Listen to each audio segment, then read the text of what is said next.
ፈሳሽ በአንድ ሰውነት ውስጥ ተፈጠረ አጂብ ሽንጡ አካባቢ ተሰባሰበ ፈጣሪ ባዘዘው መንገድ በስሜት አማካኝነት ተፈናጥሮ ሌላ ቦታ ላይ አረፈ ኑጥፋ የሚባለው እዚያ ያለ ፈሳሽ ጋራ ውህደት ፈጠረ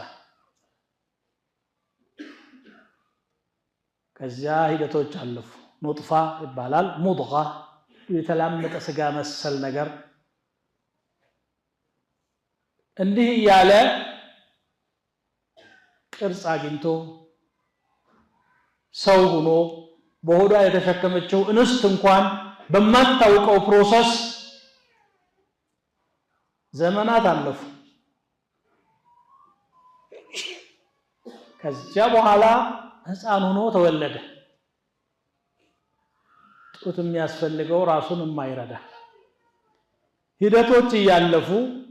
አንድ ቃል ወጥ ቃል የሚተነፍስ እንደማንም ተጣጥሮ እየወደቀ የሚነሳ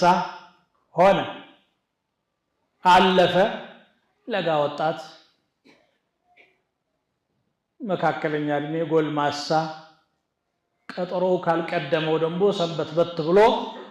የሚያውቀውን እስከሚረሳ ድረስ የሚቆይ አዛውንት እግሮቹ የማይሸከሙት አይኖቹ በአግባቡ የማያዩ ጆሮው የማያዳምጥ لكي لا يعلم بعد علم شيئا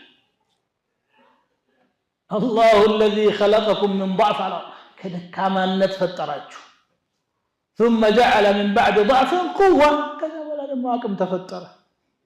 አደረገው አላህ ثم جعل من بعد قوة ضعفا ከጉልበተኝነት በኋላ ደግሞ ደካማነት መጣ ተሸከሚኝ እግሬ አልችልም ተራመጅ እንጂ የሚያክል ነው የምችለው ከዚያ ደግሞ ሞት ይመጣል የማይቀረው ቀጠሮ